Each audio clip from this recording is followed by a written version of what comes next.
Duolingo, don't fail me now. Shumai and no swaith da. I butchered that just like I was Boston Brazzle. Hello and good evening. I just greeted you in Welsh. Uh, Good evening to all CSTers out there. I know some of you are anxious about FC Cincinnati roster moves, but the soccer calendars are unofficially on pause, and it's 7 days until your U.S. men's national team faces off against Wales in the 2022 FIFA World Cup. We have a solid idea of who Gregg Berhalter's roster is comprised of. But what good is a roster of talented athletes and superstars if we can't second guess the staff's ability to select them? So tonight, gentlemen, it's knives out. Get out your scalpels. Our own group of local roster doctors will get this chance to dissect that choice that Gregg made and give their own predictions for the championship cycle. I'm your host slash head surgeon, Jeff Tebbets. We're going to get right into the discussion. We do have somebody on their way. I hear that DJ's on his way. But for now, we're going to welcome the rest of our group. First of all, happy birthday to you. It's Justin Blair. How are you doing, sir? Unmute yourself. I'm doing great tonight. It was a fun night with the kids, the wife. Nice, relaxing birthday. Once you get past 30, everything just kind of starts blending together now. Yeah, tell me about it, man. You know, I'm closer to 50 than I am 30 now. So it's just it goes downhill from here. Just get a nice glass of scotch, aged to perfection, and enjoy it on these types of days. Absolutely. I'm sad to say that Florida lost tonight for you, man. I don't want to rain on your parade, but hey, Thanks for the reminder. I appreciate that. That's what we're here for. We're here to drag you down to our depths. Hoping we were going to turn a new leaf this year. You and me both. I would like to introduce our second guest of the night. You know him as being one of the contributors for Stars and Stripes FC. Hey, Adnan, how you doing tonight, man? Hello, gentlemen. I'm doing all right. How about you? Doing pretty good. Solid. The rosters have come out, and we're ready to sort of rip this thing up. We want your opinions out there from all the people listening on Facebook, on Twitter, on YouTube. Give us your opinions about this roster. Is it good? Is it bad? Who deserves to be on this roster and who deserves to stay home? Once again, DJ Schweitzer, he's going to be on his way soon. Probably a little bit of traffic from what I hear. Maybe he's celebrating his over 30 championship that he won over the weekend, but he'll be reporting in very soon. So first of all, let's just relax. I'll let you guys sort of mull over what the roster looks like. I want to just give our sponsors a chance to manifest themselves. Here we go. First of all, our sponsor for the World Cup edition here is Share Cheesebar at Coffee Exchange. Both Share and the Coffee Exchange up in Pleasant Ridge, they'll be helping us with special coverage of the 2022 World Cup. You'll be able to watch all the games there during the day. They even have an open bar for your refreshing enjoyment. Go to sharecheesebar.com and enjoy your ordering needs there.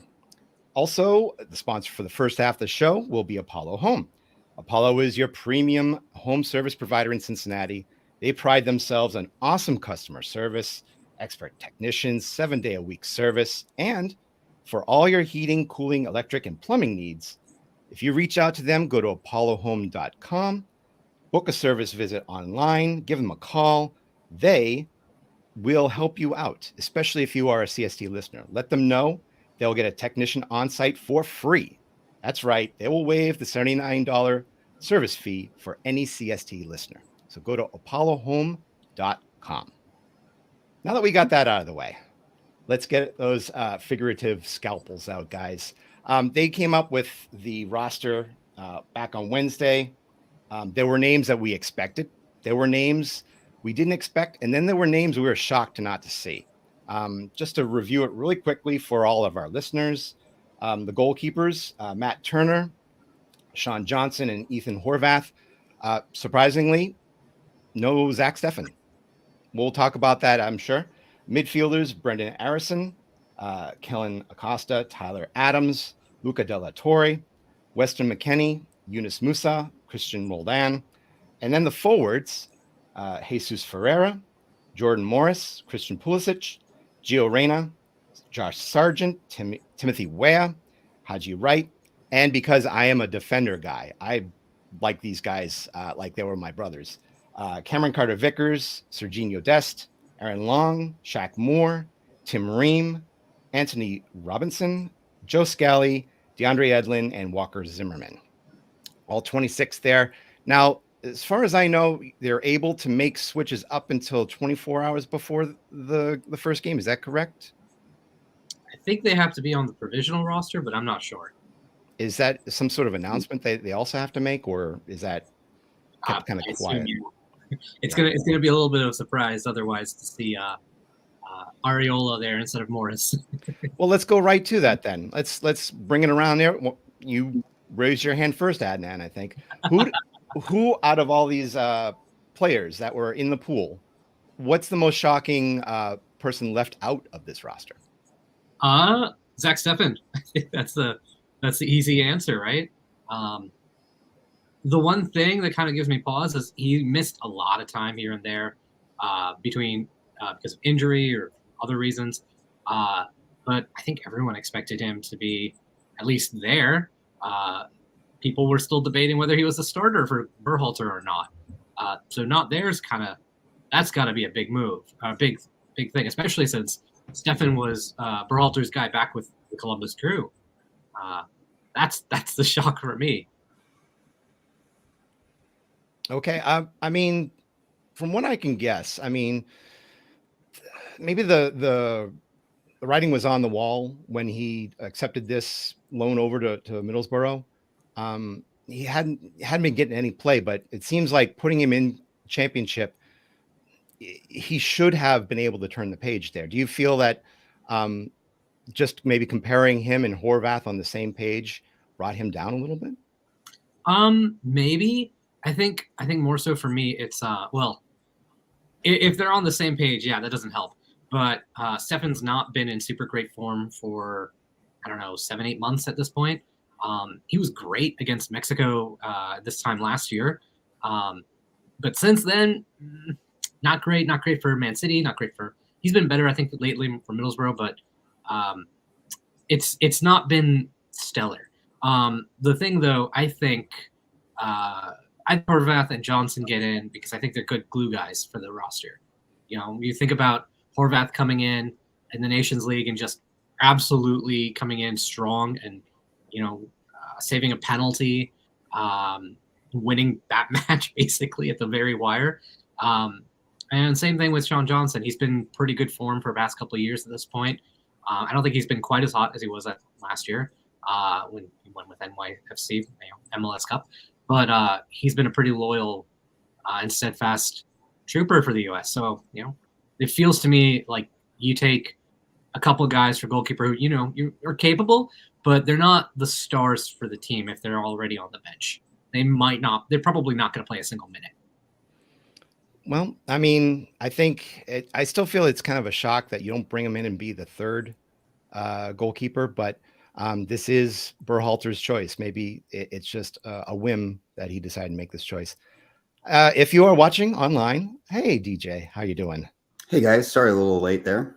No problem at all. I mean, I was thinking maybe you were out celebrating with your over 30 championship. Hey, I wore the jersey today just for fun. We did get a little championship in, but the celebrations ended very quickly after the final whistle. It was freezing yesterday.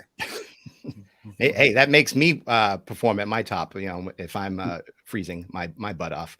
But now that we have you in place here, we're talking about the roster. We're talking about people that have been left out. Zach Steffen seems like the big name, but do you have any other names that jump out as being blatant omissions? Yeah, I mean, Steffen's obviously the probably the biggest name out there. And I'll just build on what Adnan was saying. There's been some speculation as to why he was left off. One of the ideas was thrown out was he was potentially told ahead of time he had lost the number 1 shirt and that Turner had it locked down.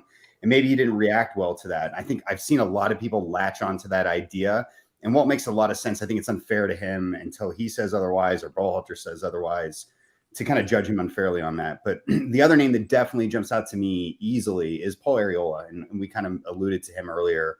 I thought he had earned his slot on the squad, and certainly understand why Jordan Morris got the call in. Berhalter's super familiar with him. He knows he's going to go out there and perform the way exactly how he's asked him to do so. He has a role that he needs to do.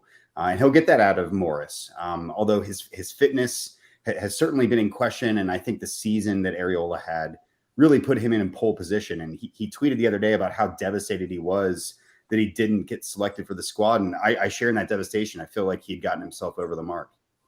Yeah, I sort of felt that with all this talk about teammates playing well with each other, Tim Ream and Anthony Robinson both on the squad, both playing for Fulham.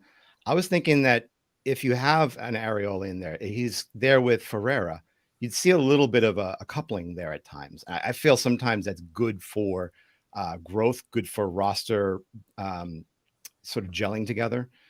But to not see Arriola there after all he's done, I guess it's just telling you all the injured bodies are healing themselves. Let's go over to you, Justin. Do you have a big name that you feel needed to be reported? Yeah, Jeff Cameron. No, I know you're half joking, half serious, but no.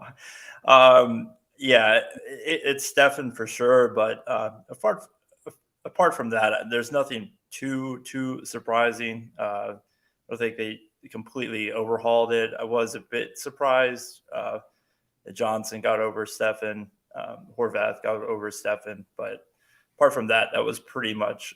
I felt like it was going to come down to Sargent, Pepe, or Pifok, but that Stefan takes the cake, and I think you guys summed it up pretty well. I just want to say my heart breaks for Reggie Cannon. That guy, he's been through a lot, and I thought he was going to be there. And Berhalter brought what? 1, 2, 3, 4 right backs, and he's not there. Yeah, he brought a lot of right backs, but I think he also brought in thinking that Dest would be able to move over to the left if anything happened to Robinson. I was a little bit like, we've seen him underperform in that spot. So, yeah, Dest, Scally, I think Moore can also play left back. So, yeah, that's probably it. But rough luck for Reggie Cannon. Mm-hmm. Yeah, and this was brought up by David Moore in Facebook. Can we talk about the elephant in the room, the striker position? I think there were a lot of people who thought that the top three would be Ferreira, Pepe, and either Pifok or Sargent, but it's Pepe that got left out, and Pifok didn't even make it. Haji Wright comes on. What do we have to think about the strike position? Something that we were ailing in so much over the past year and a half or so. All the talk about Brandon Vasquez not being included. What do we think about Wright getting in instead of Pepe? Everyone don't jump in at once. No, I think the striker position is always a tricky position for the U.S., right? It's really been since Brian McBride where we've had like a true 9. Like, Josie Altidore had his runs, never really kind of translated his international success, at least in Holland, into true international success on the international stage. So we've not really been able to produce anyone. And we suddenly got this glut of young players that all cropped up at the same time. And all of them are talented. All of them have shown at times to be potentially the answer, but none of them have really taken that final step to like clinch it and make it theirs and really grip the position and fend off any of the opposition that's trying to fight their way into the squad. So I'm not really at all surprised that it became kind of the hot button topic, right? Because none of the guys really have been on a tear this year. Like everyone went through like a tiny spell where they were awesome, and then they've had real long cold streaks as well. So Berhalter was left in a tough spot, and it ultimately was a choice where he's like, hey, I'm going to go with someone who I'm comfortable with and I know is going to execute how I need them to. Not that I think it was the right choices necessarily, but he made the picks that he made the picks to be. I'm not going to just let that Altidore slander, go. That guy can ball. even if maybe his hamstrings can't always. Yeah, I mean, hey, I'm not doubting his talent. He never quite converted that, full talent onto the international stage, I feel like. I think the right move, was a little bit of a moment of pragmatism for Berhalter, where you go and you look, what kind of a player is Ferreira? He loves to drop in deep, combined with midfield. He's a little bit of a creator. People love to knock him for his goal scoring record and point out that he only seems to score against weaker teams. But the real thing is that he combines. He didn't quite get the assist for McKennie against Mexico, but he helped force the play. And there are little moments here and there for him. You look at Sargent, what kind of profile he has. He's also he doesn't drop quite as much as Ferreira, but he does drop in. He's a possession player. He's not necessarily a super goal scorer, but he's a big man. He can be a target. And then finally, you have Wright, who's like, if Ferreira's on one end of the spectrum and Sargent's in the middle, you've got Wright on the other end.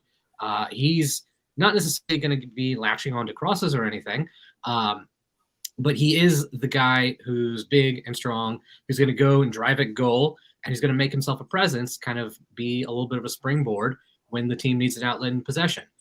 So proper target man.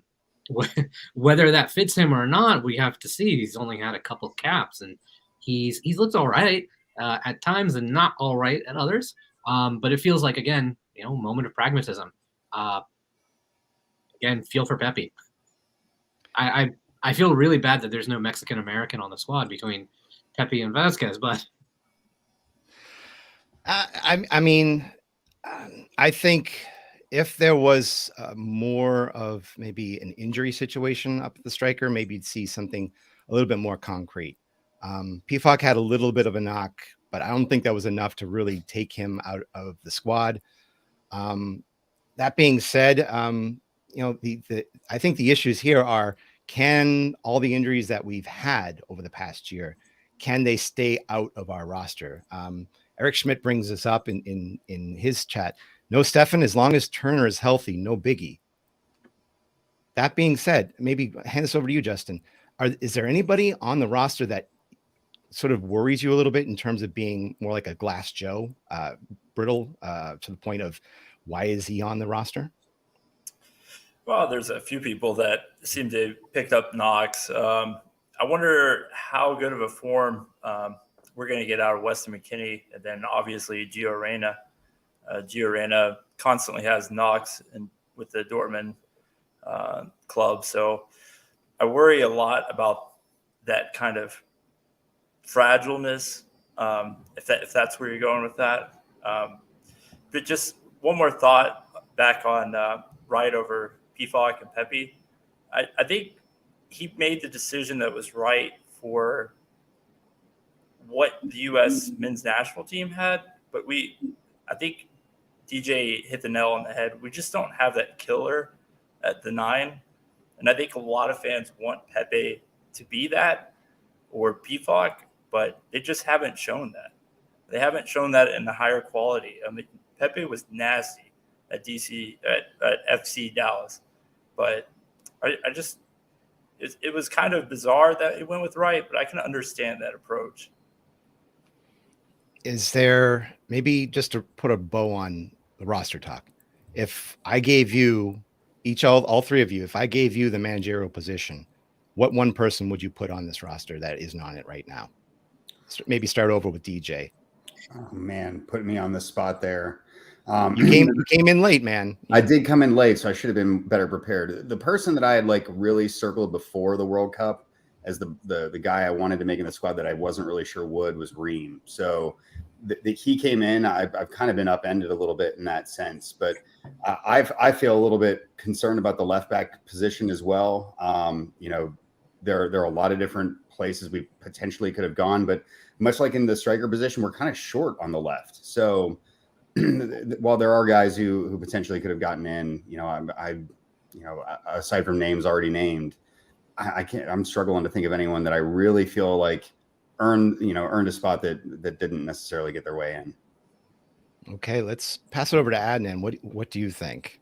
I would pick Lionel Messi. No, Oh, come on. That's unfair, man. No, come on. I take Vasquez. Really, he's got that. You know what we're looking at with Wright. I think the Turkish league is a pretty good league, but I think Vasquez has been doing this for over a year at this point. He combines, I think, better than Wright does, and it's just I think he's a little bit more well-rounded. He's got a little bit more to his game. He's apparently got a little bit of speed that we saw back against New York Red Bulls. And I think the striker position really needs a guy like that to lead the line the way that, Berhalter plays. It's not super goal heavy at striker. And I think a player like Vasquez could maybe change it. Okay, Justin, you're up now. Who do you put in? I would have at least in the qualifying would have brought in Mihailovic. I mean, I thought that was ridiculous that he didn't even at least get a chance. He's the ultimate creator for CF Montreal. He's a guy that's proven that he can finish in the box. It would have been nice to have an attacking midfielder that can play that kind of role so that some of your wingers don't have that kind of onus to create. They can just play attacking onto the box. So Mihailovic, definitely. Yeah, I'm kind of happy with the roster. I don't see any, other than the names that we mentioned, I don't see anybody that was blatantly left off to the sense that we really don't have a spot for them. The goalkeeper position is always going to stick in my craw. I do think Stefan deserves to be there, but if he didn't want to be there, then that's fine. But if you're going to roll the dice, if you're going to say, I want to see what he can do, I would have wanted to see Gaga Slovina. What the heck? I mean, he's a once in a generation type of goaltender, and he's going to get better as he enters the EPL. I would have wanted to see him there, just to be a backup, to be a healthy backup. So call me crazy, but if you're going to have Horvath or Sean John in there, I think I'd like to see Slovenia in there. But maybe I'm crazy. Maybe it's the bourbon that's sinking in. No, I totally understand that. You got to get the guys some experience. I mean, Berhalter talks about chemistry being so important on the squad, but yet he doesn't let some of the other players come in and try to develop some of that chemistry. At the same time, I can also see destroying a little bit of that chemistry by bringing in somebody like Slovenia over Stefan, sort of telling Stefan, you're number 5 on my squad right now. That might have destroyed, I think, a little bit more of the cohesiveness. But we do have a game coming up, believe it or not, within the week, 7 days. So we have a humongous game coming up. This is the first one in 8 years, and we want to celebrate it with you guys. We're going to have our live show, the World Cup edition. The show begins at 1 p.m. this day, I should say, next Monday, over at Grainworks Brewing Distillery. We are going to kick it off at the watch party with a preview show that begins around 1 p.m. AO Cincinnati will have their limited edition World Cup scarves out. They will have merchandise, and the first 100 in attendance will receive a CST koozie. But not only that, and thanks to DJ on this one, there will be a raffle of an Added Time Outfitter USA wristband. So if you're one of the first 100 there, you get to participate in that raffle. Grainworks will also have the limited edition High Grain Brewery, AO Cincinnati collaboration beer, The March. Join us there for USA versus Wales at Grainworks in Liberty Township. Should be a ball. I won't be there because I've got work. I used up all my PTO, but I hope everybody else is able to be there. I'll be there. Definitely. We're doing. I'll be there. Well, 3 out of 4 guys. But yeah, go there, enjoy a beer, cheer your lungs out, and this will be a real fun time. But let's talk about that game. Let's talk about who we're facing next, who we're facing first, and that's Wales. Didn't expect this team to get this far. I don't know, but they had to go through a few hoops to get there. They played their playoff to make it, and here they are. The big name that stands out for everybody is Gareth Bale, Mr. Wonderful himself, who scored the equalizer for the MLS Cup. But not too much else that we know from this team other than they're a competition. They're good competition. So let's put this into play. Let's compile our team. We just went over the roster. Let's see if we can put together a starting 11 that can beat this Wales team. So let's go through the roster. Let's start at the goalkeeper. Can we all say that Matt Turner is a lock there? Yes. Is there any reason to believe that the other two might play in this game? Flu. That's a good possibility. Okay, so we lock him in. What does our defense look like if anybody can take that? I think Anthony Robinson and Zimmerman are names written in ink.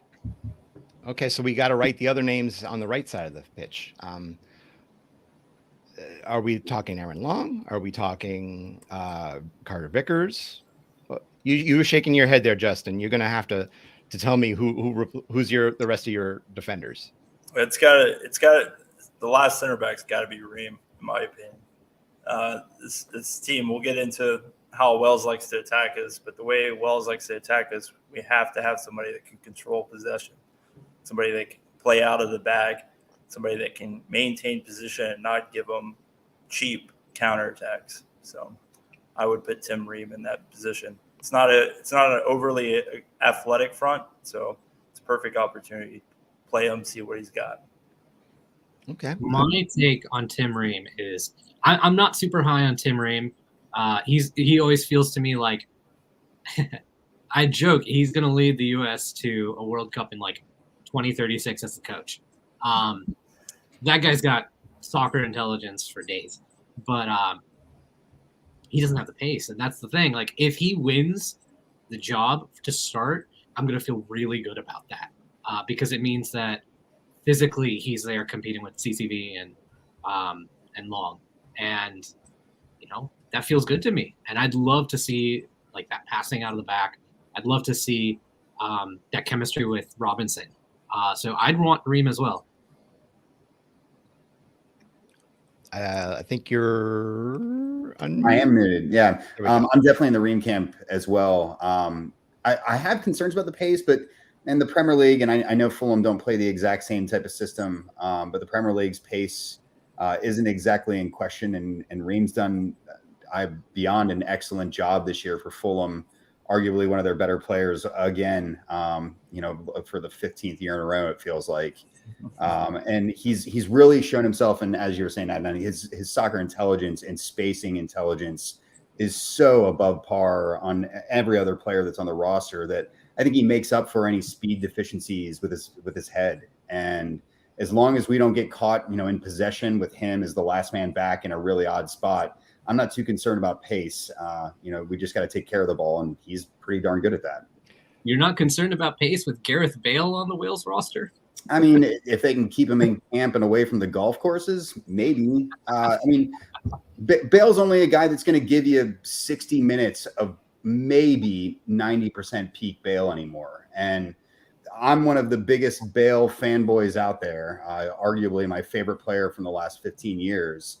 But he's not the same guy that he was 2, 3, 4 years ago. And while he does have pace to burn, he's not going to be playing through the middle, and Ream's going to be protected in the middle, odds are, in that back line.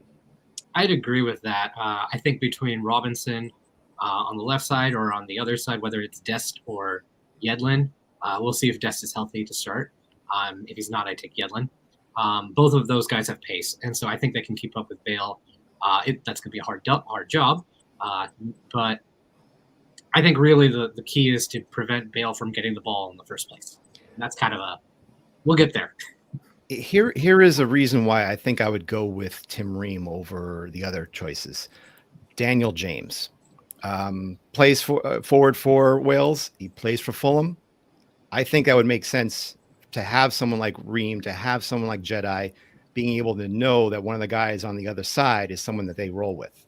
It's one of those things where you keep your enemies close, or keep your friends close, keep your enemies closer. In this case, and maybe you keep your teammates the closest of all. So I would actually roll Tim Ream out because of that. What are we looking for the midfield? Are we looking just the MMA, Adams, Musa, and McKennie if he's healthy? I kind of lean towards MAA, Musa, Adams, and Aronson. I'm not super sure McKennie's healthy. He didn't play this weekend. And then, you look at Aronson. He's been balling in the Premier League as of late. I think he just had an assist in this most recent game, against Tottenham, I think. So, he's a good presser. I think really Wales is going to sit back. They're going to want to really just clog things up in the middle. And I think someone who has a little bit more drive into him helps a little bit. McKennie can be a little bit sloppy, and he wasn't in good form before getting injured and coming off of an injury. I want McKennie more for his industry, but in this kind of game, I think it's about breaking through that last line a little bit. So I take Aronson over him. Okay, and so for the forwards, shall we just say Pulisic on one side, and then we lost Justin. We Pulisic on one side, Way on the other. The hot hands when it comes to international balling. Yeah, but I think Pulisic's probably the guy you're going to write in on the left unless some sort of disaster unfolds in the next couple days. I can make some arguments for some other guys potentially, and depending on who plays in the middle, you could even make some weird arguments about playing him through the middle too. But I think that's kind of fanciful talk. Ultimately, I think it really does kind of depend a little bit on who they start in the middle up there. But Pulisic is, for all intents and purposes, going to be one of the easier names to just pen in under that starting 11. Okay, that sounds pretty good. And I'm going to say, like, the striker probably doesn't matter, but Ferreira might be a safe choice. It's really funny to me. Like, I think the Wales game in 2020 was the one with Sebastian Lletget as a false nine, right? And it looks like we're gonna have Ferreira as a well, I don't think he'd like to call it a false nine, but I think the rest of us might.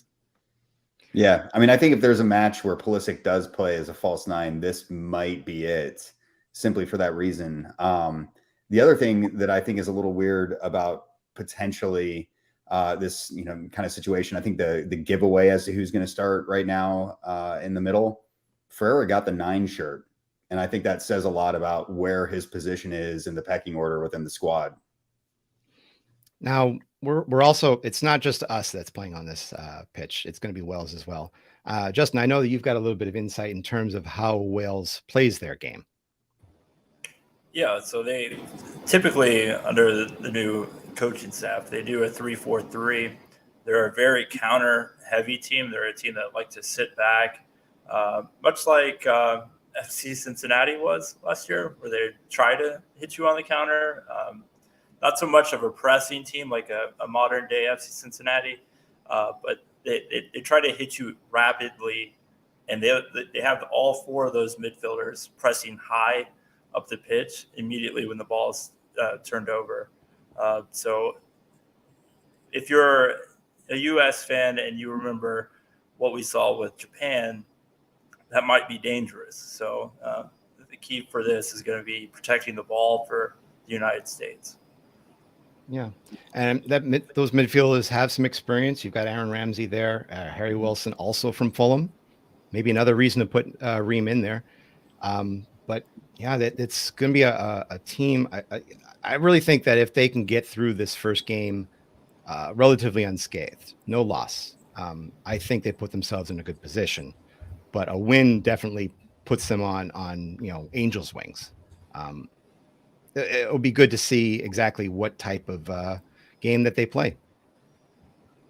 I think I'm not super impressed with this Wales team. I have a deep admiration for Aaron Ramsey as an Arsenal fan, but this is a team with Aaron Ramsey and Bale as superstars, and then they've got a smattering of players who are getting a little long in the tooth from the Premier League, and then a smattering of players from the Championship. And so for me, they're physical, they're going to be tough, they're going to kick you. But I think the U.S. I think the U.S. has an opportunity. They out-talent them. I think the U.S. might be a little bit more cohesive. Wales has won. They haven't won any games since they beat Ukraine, and that was off an own goal. I think the U.S. can take this. They have to be a little bit cautious about Bale or on the counter. or as a sub. But I think otherwise, this is a game that the team should control and should really, really play their strengths to, especially through midfield. That's a great transition point because we're going to start talking about what we think what we think the results of this group is going to look like. But before we do, I'll just give a quick shout out to our second half sponsor here, SwearOX. Online, on shelves, head over to Amazon.com. Go and subscribe, save on your electrolyte beverage. 8 main ion. I always say this: 8 main ions. Electrolytes. It's a win-win. I love the stuff. I love the blueberry. I love the grape. The great and believe it or not, they're great in cocktails as well. Go online, get your SwearOX at swearox.us and take it from us. But yeah, let's go into what these groups look like. Right now, looking at just the groups in general, I put it up here. If you're looking online, this is all the teams that are playing and how they're split up. We've got Group B right there, which is where the U.S. and Wales are at. So, gentlemen, let's see if we can use these last 20 minutes as a quick fire lightning round and see who we can pick out of some of these groups. Let's go to Group B right off the bat. U.S., England, probably the favorite, Wales, and Iran. Can we pick out the two teams that are going to come out of this? I'm going to go with U.S. and England. I think England, though, they're not in good form. So I think they're a little fragile coming in. And England has a history of underachieving when they've got expectations, which after a semifinal World Cup and a final for Euros, they have expectations. But do you think that Ramsdale is going to muff a save or something like that? He's not going to hand that gift to us. But Justin, do you see the same two groups, or do you think actually one of the other two groups has a chance? No, I think it's England and United States. Maybe England has a wild game against Iran Wales, and it gets a little sloppy there at the end, final match day. But I think it's England, United States. Okay. DJ? No reason to break this train. I'm fine with that one as well. We're going to mark those two down. I think if you don't pick U.S. at this point, you're sort of like, well, why did we make this trip in the first place? But let's go through some of the other groups. Hopefully this doesn't mess up people's faces here. Group A, we got Qatar, Ecuador, Senegal, and the Netherlands. I guess the big news here is that, with Qatar being the host nation, how successful do you see them being within this group? Does anybody give Qatar a chance to get out of this group? I think they have a chance. The only host that's not made out of the group stage was South Africa, and every other World Cup otherwise they've gotten through. So I think they have a chance. I think Senegal and the Netherlands are kind of sort of stacked, so I don't give them a big chance. But I could see the Netherlands slipping. I mean, the big news that came out is that Sadio Mane for Senegal injured himself over the past few games. He's still on the roster, though. So there's still a possibility that he might play some minutes. But this is supposed to be the best team coming out of Africa. So if I could put my few cents in there, I think Senegal gets in. I think the Netherlands get in. I think Qatar wins a game, but I don't think that they're able to ride any sort of home wave. Could they potentially ride a FIFA wave? Maybe. Do you have a big enough check for that? No, I'm just kidding. They do. We're talking South Korea. I mean, to be honest, I'd expect it to be even more blatant, and that feels pretty harsh given that comparison. Has there been any announcement in terms of like what the big noise making instrument might be in the crowd this year? No vuvuzelas, no thunder sticks, nothing like that. If they're going to ban anything, that'd be fine. If they're going to ban anything, they should ban noisemakers. I tend to agree. Those things are annoying. I hope we don't have the constant drone of sound on our televisions for this. Okay, let's shift over to really quickly to Group C: Argentina, Saudi Arabia, Mexico, Poland. The big thing that stands out here is that every time Mexico is made past the group stage, they've gotten knocked out in the first round. Do we see that tend to continue? Mexico's gotten knocked out in the groups in the round of 16 for the last 7 World Cups, something ridiculous like that. I think they're gonna do. How can you go against that? Can this Mexico team get out of this group? Yeah, that's a big question. I mean, Poland is no slouch. I mean, if Lewandowski gets hot, obviously they're going to probably double or triple team him, but that just leaves somebody else open. And I think I give Poland a puncher's chance. I think they get in. I think Argentina is a lock. I think the only thing that you would have to do is maybe half the team come up with salmonella poisoning. And even then, they probably still would win 2 games in this group.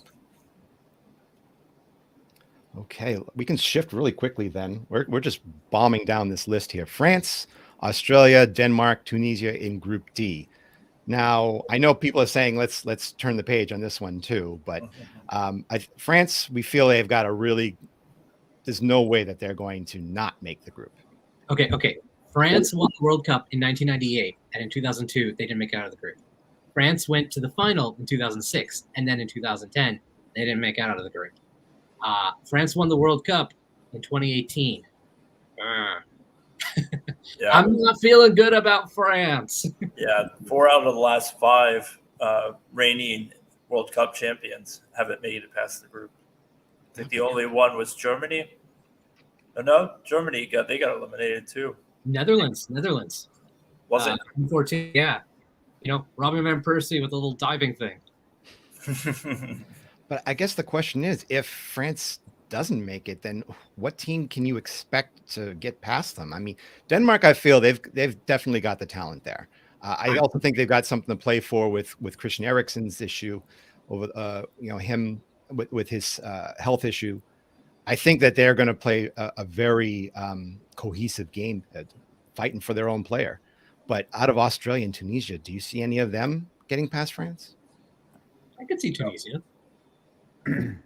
I think this is, of all the years that France could implode, like, I don't think they're very well geared up for it. Like, if you look at the years where France have really fallen on their faces after having good performances the tournament before, they've had some major internal strife that they've come into the tournament with that everyone knew about. And I mean, France have, if nothing else, been like great entertainment at the World Cup off the field.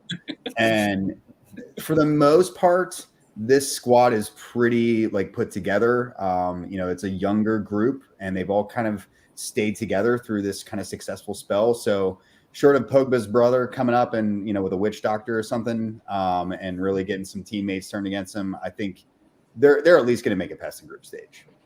I think the reason that you're going to see France succeed no matter what, you got Karim Benzema now in that group. And I mean, one of the best players in the world, and you're going to even think about them missing it. I think France bucks the trend of missing it the next cycle. I think they cruise. The one thing on Giroud either. Giroud, right? Giroud's the one we'd start, but France are missing Conte, right? That feels like the big omission for me. It's really hard to replace him in any midfield in the world. You've got Pogba out too. I don't know how much he's got left in the tank, but he's got your experience right there. And not to mention, and I hate to say this as a Spurs fan, but Hugo Lloris is still a little long in the tooth. Don't know how much more he's going to give you as an excellent goalkeeper. So these are reasons why France might not make it, but I don't see France not making it. Let's move on to something more interesting. Group E. Now, Justin, you told me this is your group of death. And can you give us a good reason why here? Yeah, I think both Germany and Spain bringing up some good young talent. I think Spain's one of the best defensive teams in the World Cup. Germany is kind of got some flashy players coming up. Names, you guys got me on names. I can point out a few, but watching them in the Euros and watching them in qualifying, Germany was very flashy. Japan, I think this is a World Cup where Japan can make a run. They not going completely off of the United States, the form that they had in the friendly against the United States, but I think that Japan's kind of been chipping at that for a while. I think this could be a year that they shock one of those quote unquote blue bloods of the World Cup. But I think it's those three are pretty tough outs for a team like Costa Rica. So I was just thinking to myself, if I was the fourth team, which group would I not want to play in? And Group E was the one that I came up with. Can we lock in Spain and Germany, or can we give arguments for the others? No way. I think you got to look at Japan at a Asian World Cup. They got a chance, and they're a really good team. They're a good team. I think we saw that. Yeah, we saw that. I do bring this up because I was talking with a good friend of mine who writes for the Japan Times, and he was a little shocked that if there were some big omissions. Yuya Osako was left off. Genki Haraguchi was left off. Both of them with loads of experience, but not on this roster. But you also have tons of European experience left over. Talking about Daisen Maeda being up in the forward area he plays for Celtic. It feels like half this team plays for Celtic. But you also have one of the big names coming up, Takefusa Kubo. He plays for Real Sociedad. He's supposed to be one of the generational successes from Japan. But that being said, following a little bit of the Asian, things that have taken place in Asia, Japan stumbled out of the gate in this past round. So I don't know how good they can be.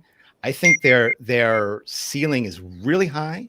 I think their floor is really low.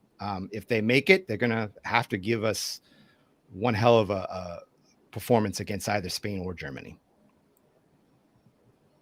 I just feel like, what was it? We saw South Korea was it South Korea last time that upset Germany? Mm-hmm.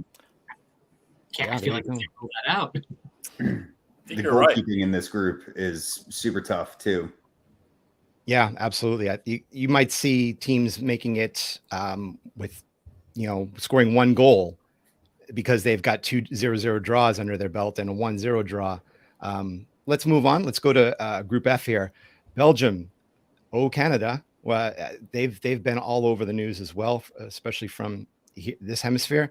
Morocco and Croatia.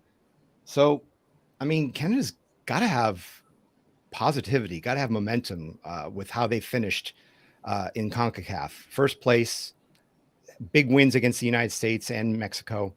Can they keep this momentum up, or is the shift over to Qatar going to kill the momentum? I will say the one thing kind of going in Canada's favor, Canada likes to sit back and counter, and all three of these teams like to have the ball. Well, maybe Croatia less so, but Canada's going to have a chance to punch someone in the face here. I think they need to, hopefully get some help in the injury department. They've really suffered some kind of massive setbacks within their squad over the last couple of weeks. We saw in the MLS Cup final, Max Crepeau going down in pretty disastrous fashion, and that really undercuts them in that particular position, although he's not necessarily been, someone they can count on moving forward. But they've even seen some of their bigger names, struggle for potential injuries. Alphonso Davies is, been trying to shake off something for most of the season so far. So I'm intrigued to see what they're able to do. Most of the year. Got that COVID heart problem. Mm-hmm. Yeah, I think Canada can do it. I'm gonna say, you know what? Give me Canada and Belgium in the next round. I think if anything, Croatia's a good team, but I think they're going to be one of those dark horses that fall off in the opposite direction. The disrespect for Luka Modric here right now. He was before my time, man. He was before my time. Let's move on to Group G. Take a look at some of these. Brazil. I'll say it right now. Brazil is my favorite. I'm they are in permanent marker as getting the World Cup for me. But you also have Serbia, Switzerland, and Cameroon rolling out that group. Can we say anything about who joins Brazil? Switzerland's always a difficult out in tournaments, but I think it's Switzerland. Yeah. Yeah. That Swiss team is. I remember when the U.S. played them last year, and it's like 400 or 500 caps or something on that team, and they're like. Granted, Xhaka is 30. He's not actually that old. This is a really solid team. Yeah, David Alaba has probably got like half those 400 caps. Okay, we'll staple those in place. We are getting close to the end of this group by group profile, and hey, there's South Korea right there, along with Uruguay, Ghana, and Portugal. Now, Justin, you tapped me on the shoulder about this group. You told me that there's a lot of good, juicy tidbits in this one. Yeah, this is like if you're familiar with World Cup in recent years, I mean, you're going to love this group. I mean, Ghana facing Uruguay for the first time since that legendary 2010 matchup. Suarez handballed and Gian missed the penalty kick, and Uruguay went through on penalties. I mean, Ghana's going to be licking their chops to get revenge at Uruguay, but we'll see. Ghana also, last time they were in the World Cup, just like the United States, they missed 2018. They played Portugal, and the legendary Ronaldo hit an 80th minute goal. Now, some things needed to happen for them to go through to the round of 16, but still, that was demoralizing for them. That was the reason why they exited the World Cup that year. And then Uruguay and Portugal have history. 2018, the round of 16 rematch. Cavani with those absolutely beautiful goals to send Portugal and Ronaldo home. So with all that being said, South Korea will win the group. I'm just I think that's going to depend quite a bit on the health of Son. He's going to try to stick it through there. They're basically their captain. But this is a South Korean team that I think has a lot of talent. They were one of the teams in Asia that really failed to really stumble at any moment. I think that they can shock some teams, but they're going to have to shock either Uruguay or Portugal. I kind of feel like it's going to be Uruguay and South Korea getting through this group. Not feeling much hope. I know. Not feeling much joy from Ronaldo. Do you think that all this drama is going to hurt the team? For Korea or for Portugal? For Portugal. Yes. Yes. Yeah, he's kind of accepted a more step back role within the Portugal squad over the last 2 years. He's not quite the man within the squad. They've kind of, for the last 1,000 years, had their entire system rotate around what he does and what you can get the most out of him for. They're not really doing that as much anymore. It's a much more Bruno-driven squad than it was a year or two back. That said, Portugal, they have a great history of tripping up. In particular, the last time they were in a group with South Korea, dating back to the 2002 World Cup, they ended up tripping out and Korea went on. I don't think there was any FIFA shenanigans directly involved with that one. But just for a gentle reminder, Luis Figo was reigning Player of the Year for that one. Wow. Well, the U.S. beat that Portugal squad too in that group. So yeah, I remember that U.S. Portugal game. Jermaine Jones with that stunner of a shot, and boy, that was probably the game that told me Portugal is not quite the elite when you talk about UEFA. So and then Ronaldo scored another goal. And then Ronaldo scored another goal. So, no, he had the assist. He did something incredible, but I will say out of this, I'm going to say South Korea and I'll say Portugal. I think Uruguay will stumble. Well, that being said, let's put a bow and let's get your predictions just for the final. I know you guys, I've already told people I think Brazil's going to make it. I think there's just no way that this assembly of talent is going to let this opportunity go. So I've got Brazil as my big winners. I forget who I have them against. I think I might have them against France in the final. I have to see the other side of the bracket, but I think it's also going to be Brazil. You go and you look at it where they got a good defense. They were stellar in qualifying. And it kind of, for me, they've got the striker. That was one thing that they didn't quite have the last couple of times. They still have Neymar. They've got a wonderful midfield. Like I said, in striker, they've got Vinicius Jr. at Real Madrid. They've got Gabriel Jesus at Arsenal, who maybe isn't scoring goals, but is helping create them. They look good. They look scary good. Okay, Justin, DJ, don't all raise your hands all at once. I'm trying to figure out who's on the other side of my prediction, but I have France winning it. I think France just has too much quality up front. It's going to be goal after goal after goal.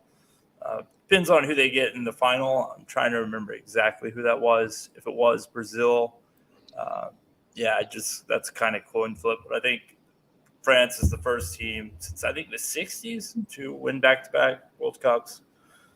So going with them.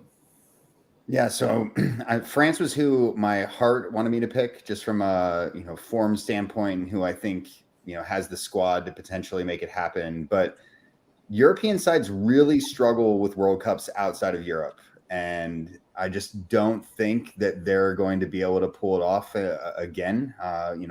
Lifting one away from home. So right now, I'm going to give it to Brazil as well. Wow, 3 out of 4. And any teams that you want to see knocked out early? I mean, I want to see karma coming back to a few teams personally, but maybe want is a strong word. Maybe expect. The hosts. Crap, lose every game, burn it down. That would be some awesome karmic backlash, but it also would be then we'd have some big pressure to not do the same thing when we host in 4 years.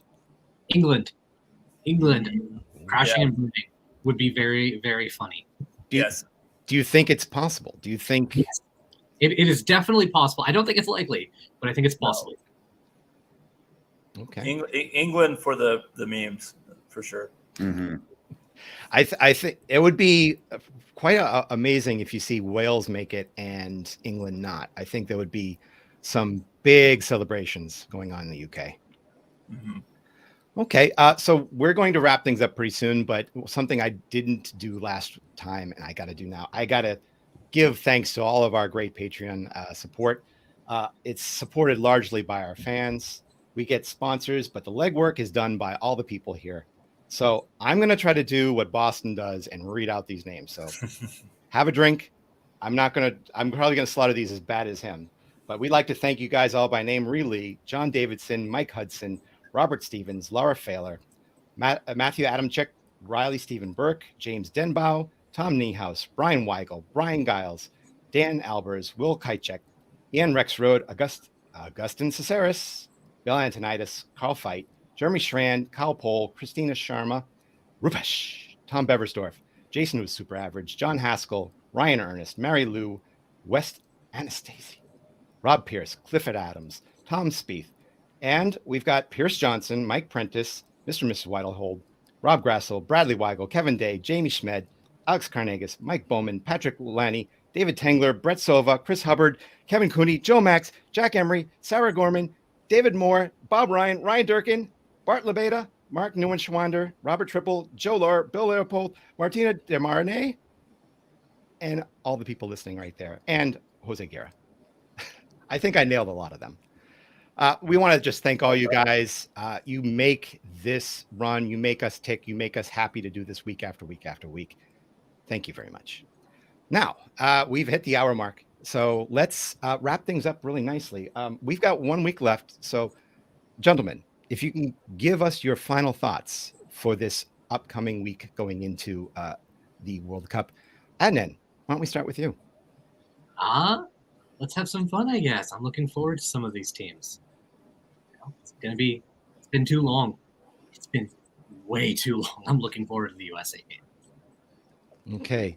DJ, give us your final thoughts going into this week. Yeah. pro tip, get your location settled early. Make sure to get your PTO in if you haven't already done that. And of course, tip your bartenders. Okay, absolutely. Tip your bartenders are the things that make these things go around. Mhm. Over to you, Justin. Your final thoughts.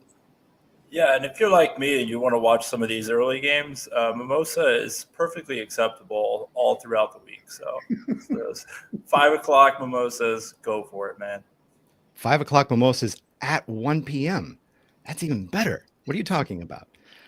Some of us do have work, so we won't be there on the 21st for this live show in Grainworks. But once again, if you've got the time, you've got the PTO, you've got the energy, get over there, watch these games, cheer on the US, don't cheer on Wales, and just bury yourself in this celebration. You might not like the host country, you might not like the situation, but you still should be supporting your team loudly, proudly, and let's get this home. Let's bring home something to be proud of. So, on behalf of everybody here, Adnan, DJ, Justin, we'll see you guys all at the show on Monday, next Monday. From us here at CST, I'm Jeff Tebbets. Thank you very much. Once again, Nick Superling is my muse here. Watch your tackles.